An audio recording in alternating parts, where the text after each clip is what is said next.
Essay on the Law of Nature, an essay concerning human understanding, 3 letters of liberation, 2 treatises of civil government, some thoughts concerning education.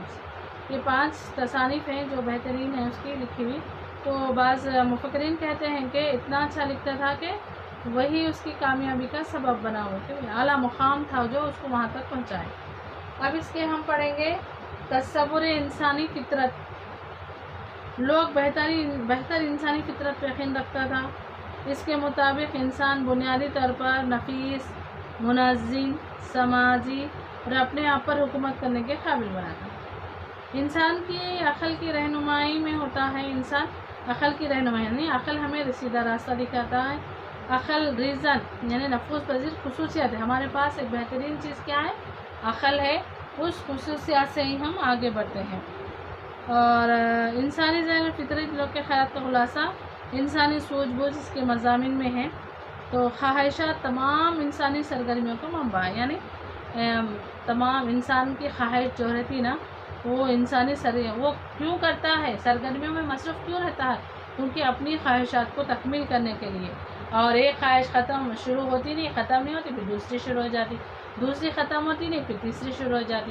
تو انسان سرگرمیوں کا منبع ہے. یعنی ہمیشہ سرگرم، کچھ نہ کچھ پانے کے لیے ہمیشہ سرگرم رہتا ہے. یعنی تو حاصل کرنے کی چیزیں. اس کے مطابق کہتا ہے کہ خواہشات بے چینی کا احساس ہے.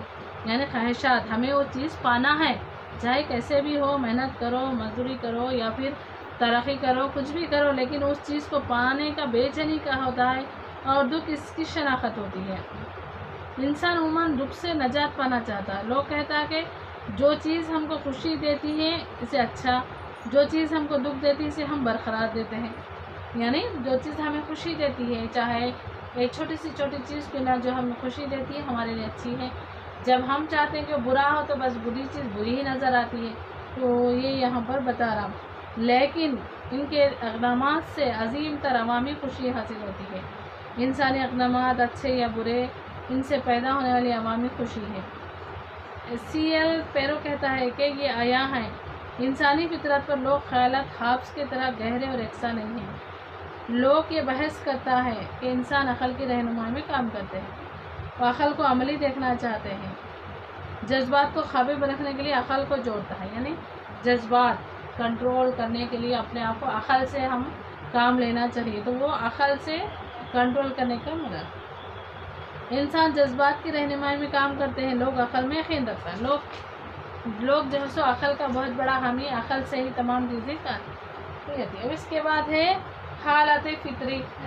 حالات فطری کیا ہیں اس کے بارے میں پڑھیں گے. انسان اپنی مرضی کے مطابق کام کرنے کے لیے آزاد ہے اور مساوی ہے. لیکن یہ وہ حالات نہیں ہیں جہاں انسان کچھ بھی کر سکتا ہے. انہیں قابو میں رکھنے کے لیے کوئی برتر طاقت نہیں ہوتی. تاہم ان کی رہنمائی کے لیے قانون فطرت ہے. تو انسان اگر اپنی خواہشات کو تکمیل کرنے لگ جائے، چاہے جو بھی ہو، تو اس کو کنٹرول کرنے کے لیے قانونی فطرت ہے. قانون اسے روک سکتا ہے.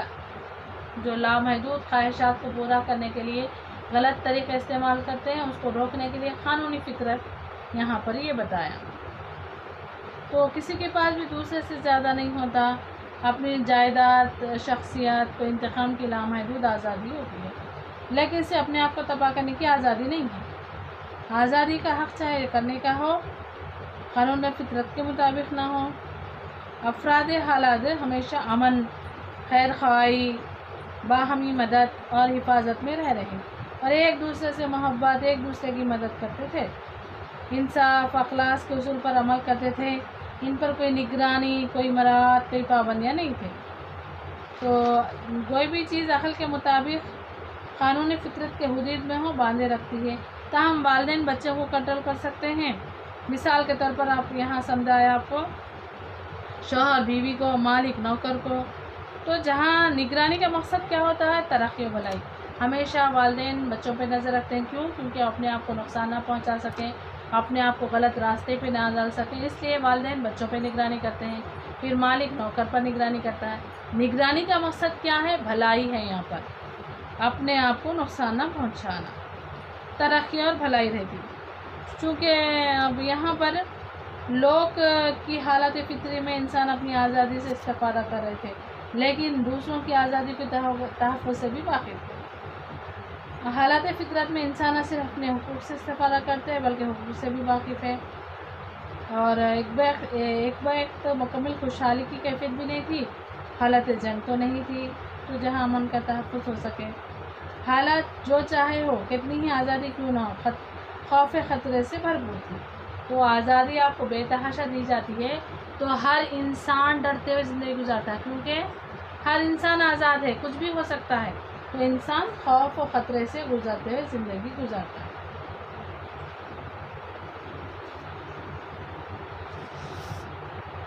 دھکا لگاتے جاتا ہے۔ اب اس کے بعد دیکھیے قانونی فطرت اور فطری حقوق۔ جان لوگ کے فلسفے میں قانون فطرت کا ایک اہم مقام حاصل ہے۔ حالت فطری میں انسان انصاف، دوستی، خیر خواہی اور مدد سے رہتے ہیں۔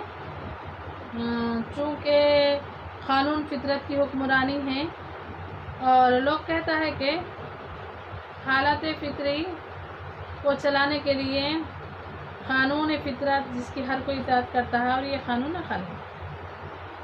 تو یہاں پر فطری حالات میں شہری سماج میں بھی انسانوں پر قانون فطرت کی حکمرانی ہوتی ہے۔ انسانہ اقدامات کی رہنمائی کرتا ہے۔ جب خدا نے انسان کی تخلیق کی، اسے زمین پہ اتارا تو اسے رہنمائی کے لیے کیا دیا؟ عقل عطا کیا۔ تو یہاں پر لوگ کہتا ہے کہ جب اللہ تعالیٰ نے انسان کو پیدا کیا اور زمین پر اتارا اور اس پر رہنے سہنے کے لیے سب کچھ دیا، تو کس کا استعمال کرتا ہے؟ عقل کا استعمال کرتا ہے۔ تو اس کی رہنمائی کے لیے ہمیشہ عقل کا ساتھ ہونا ضروری ہے۔ تو یہ یہاں پر لوگ کیا بولتا ہے؟ تمام انسان خدا کے بچے ہیں، اس لیے سب مساوی طور پر عقل رکھتے ہیں اور اس کی اطاعت کرتے ہیں، جو انسانوں کو سماج میں متحد کرتا ہے اور انہیں پرامن رکھتا ہے۔ تو سماج کے ہر رکن کو چاہیے کہ سچ کہیں، اعتماد کو نہ توڑیں۔ والدین کی ذمہ داری ہے کہ بچوں کی حفاظت کریں اور تعلیم دیں۔ کسی بھی انسان کو یہ حق نہیں کہ اپنے آپ کو یا دوسروں کو نقصان پہنچائے۔ قانونی فطرت کی ضرورت انہیں بچانے کے لیے، تباہ کرنے کے لیے نہیں ہے۔ تو یہاں پر کیا ہے؟ انسان کو یہ حق نہیں کہ دوسروں کو نقصان پہنچائے، اور قانون کیوں بنائے؟ کیونکہ ضرورت انہیں بچانے کے لیے، تباہ کرنے کے لیے قانون بنایا گیا۔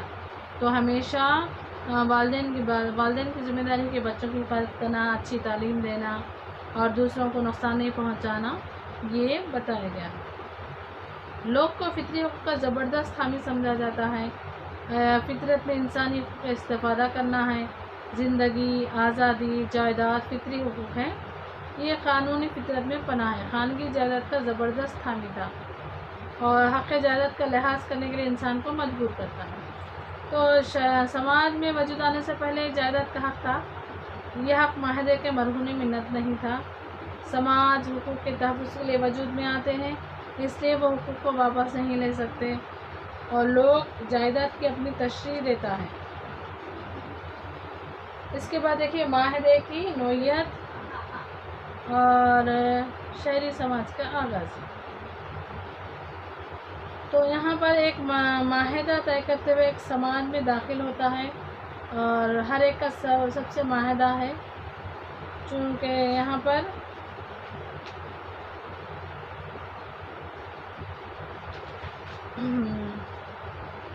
جہاں ہابس اور یہاں پر ہابس کا آیا، جان لوگ کے بارے میں تھوڑا سا یہاں پر پڑھ لینا۔ تو ہابس کیا کہتا ہے یہاں پر دیکھیے، جو معاہدے کی نوعیت تھی اور اس میں ہابس کے مطابق آدمی کا ایک دوسرے آدمی سے معاہدہ ہوتا ہے، لیکن لوگ کے مطابق ہر آدمی کا سماج سے معاہدہ ہے۔ معاہدے کے ذریعے آدمی خود کے قانون کی تشریح اور خلاف ورزی کرنے والے کو سزا دینے کا حق تسلیم کرتا ہے۔ تمام حقوق فرد کے ساتھ ہوتے ہیں اور مقتدر اعلیٰ کے مکمل تابع بناتا ہے، وہیں لوگ فرد کے حق کو سماج کے تابع بناتا ہے۔ لوگ سماج کو صرف محدود اختیارات دیتا ہے۔ لوگ کیا کہتا ہے؟ سماج میں جتنے بھی لوگ ہوتے ہیں نا، ان کو محدود چند کم اختیارات دیتا ہے۔ یہ غلامی نہیں بلکہ آزادی کا منشور ہے۔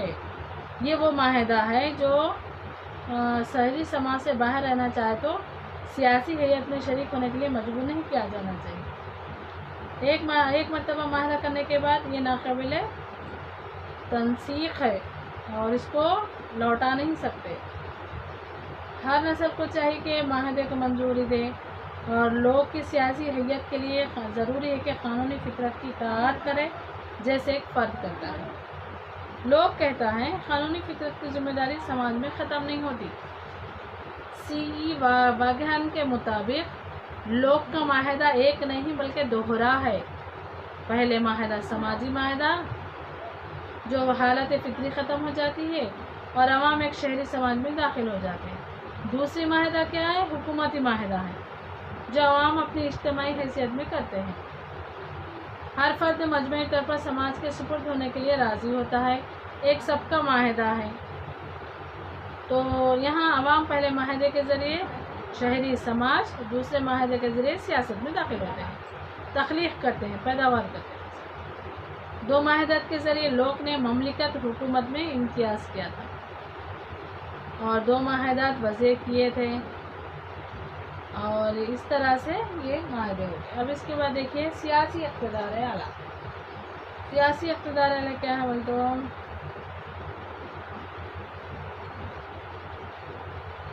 لوگ کہتا ہے ایک ہی برتر اختیار ہو سکتا ہے۔